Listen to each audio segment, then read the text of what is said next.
আমাদের বিভিন্ন fossil fuel reliant প্রজেক্টগুলোতে যে ধরনের অসম চুক্তি হয়েছে, যে অস্বাভাবিক ব্যয় আমাদেরকে বহন করতে হচ্ছে জনগণের কাছ থেকে টাকা নিয়ে, এই ড্যামেজ কন্ট্রোল করতেই আসলে আমাদের অনেকটা সময় লেগে যাচ্ছে।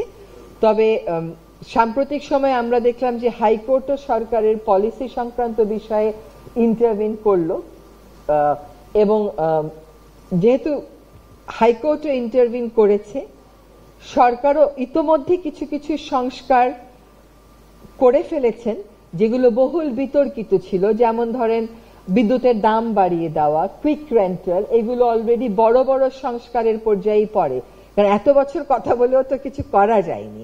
এখন যদি 2 মাসের মধ্যে এই আইনগুলো বাতিল করে যায়, আমি তো বলবো সেগুলো বড় বড় সংস্কার। তো আশা করি এই চুক্তিগুলো অ্যাসেসমেন্ট করে এনার্জি সেক্টরের একটা প্রকৃত চিত্র যখন তুলে ধরা হবে, তখন এই ধরনের সভাগুলো থেকে যেই মতামতগুলো আসবে সেগুলো সন্নিবেশ করে সরকার নিশ্চয়ই একটা কংক্রিট অ্যাকশন প্ল্যান করতে পারে।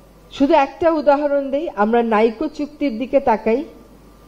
সেই নাইকো চুক্তির থেকে বের হয়ে আসতে এই দেশকে একদম আন্তর্জাতিক প্ল্যাটফর্ম পর্যন্ত যেতে হয়েছে, এবং এগুলো বের হয়ে আসার প্রক্রিয়াও কিন্তু অনেক বেশি ব্যয়বহুল।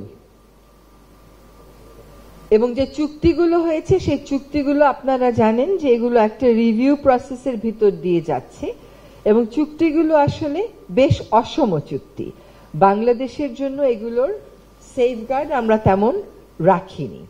আর প্রকল্পগুলো যেহেতু বাস্তবায়িত হয়ে গেছে, এখন ওই প্রকল্পগুলোর ঋণের বোঝাও আমাদেরকে টানতে হচ্ছে, ওই প্রকল্পগুলোকে বসিয়ে বসিয়ে টাকা দিতে হচ্ছে, একই সাথে আবার আমাদের উপর একটা চাপ আছে ট্রানজিশনের দিকে যাওয়ার।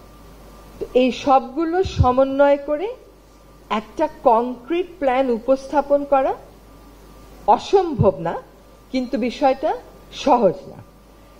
যতটুকুন বুঝলাম যে আমাদের এনার্জি সেক্টরে অ্যাক্সেসিবিলিটি একটা বড় বিষয়।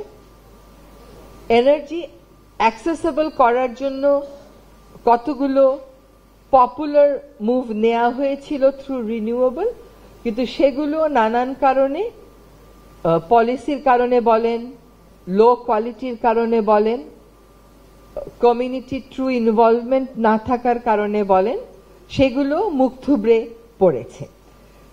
আমরা যখন টেবিলের ওই পারে ছিলাম তখন বিভিন্ন পাওয়ার প্ল্যান্ট নিয়ে, বিভিন্ন প্রজেক্ট নিয়ে যে চুক্তিগুলো হয় সেগুলোর কপি চাইতাম, যে ইআইএ গুলো হয় সেগুলোর কপি চাইতাম, এবং আমাদেরকে এই মন্ত্রণালয় বলতো ওই মন্ত্রণালয়ে যান, ওই মন্ত্রণালয় বলতো ওই মন্ত্রণালয়ে যান। আমরা কোনোদিনও কিন্তু ওগুলোর কপি পেতাম না। এখন আমার দপ্তরে আমি পরিবেশ অধিদপ্তরকে বলে দিয়েছি যে পাওয়ার প্ল্যান্ট সংক্রান্ত যত ইআইএ আছে সবগুলো আমাদের ওয়েবসাইটে দিয়ে দিতে, এবং এগুলো কেউ আবেদন করলে বিভিন্ন মন্ত্রণালয়, যে পাওয়ার ডিভিশনে যান, এনার্জি মিনিস্ট্রির কাছে যান, এগুলো না বলতে। কারণ ইআইএ রিপোর্ট তো আমার কাছে জমা দেয়া হয় এবং তার বেসিসেই আমি ক্লিয়ারেন্স দিই, তো আমার কাছে কপি থাকলে ওটা আমি দিব না কেন?